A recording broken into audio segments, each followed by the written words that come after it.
মাধ্যমিক পরীক্ষায় বাংলা মাধ্যম সমাজবিজ্ঞান প্রশ্নপত্রে অস্বাভাবিক ভাষাগত ত্রুটির অভিযোগ তুলে গর্জে উঠল এআইডিএসও কাছাড় জেলা কমিটি। গতকাল এক ঘটনার প্রতিবাদে জেলা স্কুল পরিদর্শকের কার্যালয়ের সামনে এক বিক্ষোভ কর্মসূচি পালন করে ছাত্র সংগঠনটি। Bureau report Barak vision.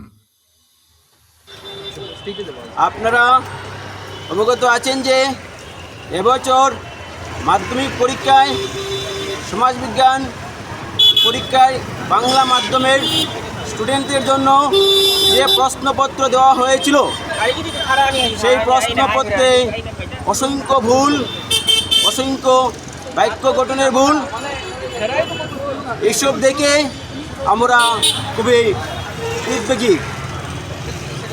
এমনিতেই আমরা দেখতে পাচ্ছি মাতৃভাষার মাধ্যমের স্কুল বন্ধ হয়ে যাচ্ছে। মাতৃভাষা মাধ্যমে ছাত্রছাত্রীরা পড়াশোনা থেকে বিরত হচ্ছে। এমন অবস্থায় বোর্ড কর্তৃপক্ষ এভাবে মাতৃভাষার সহিত অবহেলা করায় অভিভাবকরা, ছাত্রছাত্রীরা বাধ্য হয়ে মাতৃভাষা পড়াশোনা থেকে বঞ্চিত হবে। আমরা একটা বিষয় জানি, বিশ্বকবি রবীন্দ্রনাথ ঠাকুর বলেছিলেন মাতৃভাষা মাতৃদুগ্ধ সম।